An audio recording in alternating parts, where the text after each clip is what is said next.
What's up guys, my name is Spartan, and this is episode 8 of the Beginner Progress series. This is a series that I started basically just to help you guys out, the brand new players to the game. I started a brand new tower, and I've been playing this game on my main account since July of 2024. So the primary goal for this series is basically for me to impart my knowledge of playing the game for about a year and a half to you guys, the brand new players. So hopefully you guys can find this series helpful, and if you're brand new to this series, I'd highly encourage you to go back to episode 1 and start watching the account progression from the start, because there's a lot of little nuggets of information that I kind of spread throughout the series. So stay tuned until the end of this video, and hopefully you can get some value out of it. With that, let's go ahead and end this run and get into the episode. Alright, so first and foremost, let's go ahead and just dive into the stats page. Okay, so currently we are sitting at 65 billion lifetime coins and 1,200 lifetime stones. We are not getting stone packs or anything on this account. We are just relying on tournament rewards and like daily missions, things like that. So just keep that in mind. I'm trying to give you guys as authentic and like free to play, I guess, as an experience as possible. And yeah, so 65 billion lifetime coin. Things have been going pretty dang good. But let me just scroll down to the milestones so that you guys can kind of see what we're looking at. We have, up to this point, basically exclusively been farming tier 1. I have since jumped up and I'm now farming tier 3, as you saw at the start of this video. I found that I get, an average of a little bit less waves, but I get a little bit higher coins. And the sell gains are also starting to get pretty noticeable. I still have only up to tier 13 unlocked. I haven't quite been able to get tier 14 yet, but that's okay, we'll get it eventually. In terms of the milestones, we did already get the tier 3 4,500 milestone, which is great. So that means next stop for us is going to be the 4,500 milestone on tier 4. We did already get the smile skin, so that's pretty cool. I think we're actually just going to equip that, probably. I don't know, I like it. Well, let's go ahead and dive into the workshop.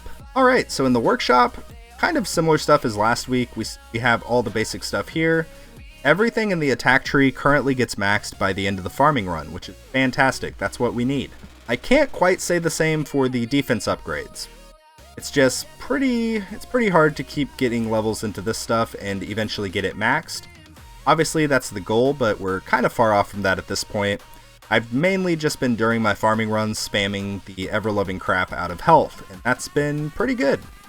It's been allowing me to kind of push a little bit further, because like I mentioned, the damage and everything else gets maxed during the run. In terms of the utility tree, nothing really has changed here. We still have enemy attack level skips. We're trying to work on these slowly but surely, but it's so expensive, so I'm really not trying to put too much into here until my EHP stats are a little bit better. In terms of the ultimate weapons, we have some stones available, and I don't know. I'm really trying to decide what I want to do here.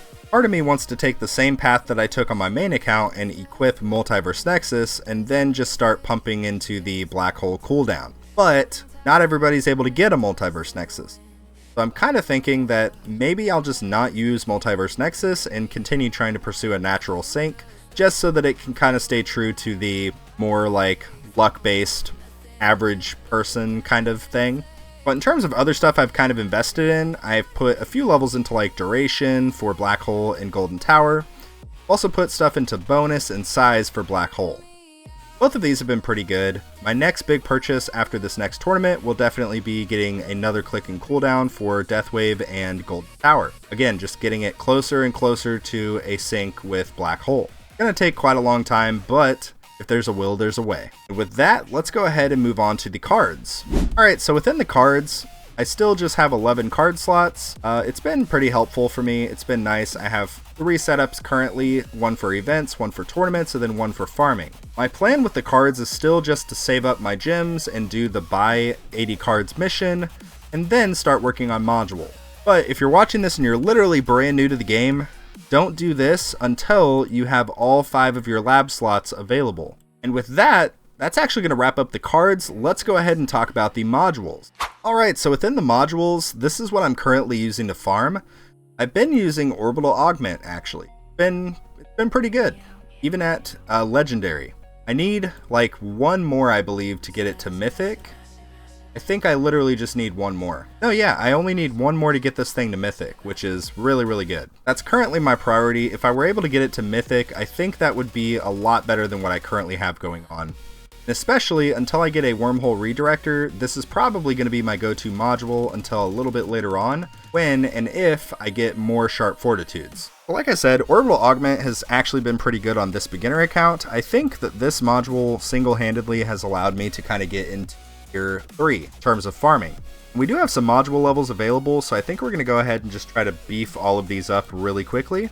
The generator department is definitely kind of struggling. All I have is a legendary restorative bonus, but I think the value I get from getting more uptime through the galaxy compressor is really just kind of unbeatable. But as you guys can see, the module levels are slowly but surely increasing. This is good. This is what we want to see. What will help me in the meantime as a new player is definitely working on some of the module labs that we're going to start discussing here in a moment. Speaking of that, let's actually go ahead and discuss the labs right now. Alright, so in terms of the labs, we have a lot of stuff going on here. Let me just briefly kind of give you the rundown. Lab 1 has kind of been a floating lab that I just do whatever I think is most valuable this given moment. For me, that looks like auto-pick perks. I think auto-pick perks followed by a few levels of ban will actually be pretty good. I think that will allow me to, for the most part, do semi-AFK farming, especially once I start getting some auto-pick rank as well. This will mostly be relevant for like my overnight farming when I'm not available to kind of select my perks, but as it currently stands, I have to manually select every single perk, which obviously is fine during the day, but not great when you are trying to do an overnight run. So the perk labs are definitely a big priority for me for the meantime here, where I'm currently at. Underneath that, we have lab speed. I've mentioned it in previous episodes, but I'll briefly touch on it here. Lab speed is one of the best labs in the game, in my opinion. It gets you the secret currency in the tower idle tower defense, which is time. Time is an unbeatable resource. It's more valuable than stones, more valuable than gems, cells, everything. The lab speed is definitely one. If you wanted to pick one lab to just finish and literally just fully max it, lab speed would be a great option. Underneath that, we have a couple econ labs going. So we've got coins per kill bonus, and then we've got cash bonus. As soon as coin per kill bonus is finished, I think I'm likely going to start working on some of the coin bonus labs for the ultimate weapons. And of course, by finish, I mean when we get to level 50 with coins per kill bonus. Similar kind of thing here with cash bonus. I'd like to get this up to level 50 as well, just so that I can continue to beef up my workshop stats during the actual farming runs. I think that would give me a lot of value. And last but not least, in Lab 5, this is my dedicated module lab. I've mentioned it in previous videos, but one of my biggest mistakes on my main account was actually not focusing on some of these critical module labs early on. Especially things like common drop chance and rare drop chance. These labs are just super good, and they scale with time.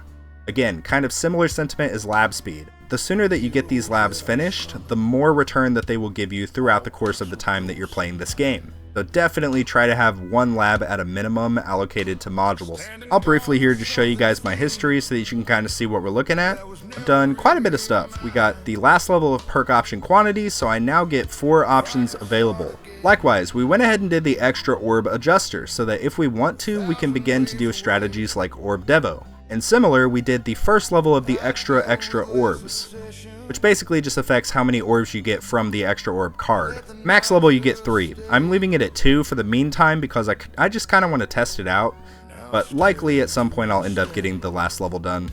But that's actually going to cover it for the labs. Let's go ahead and talk about the tournaments.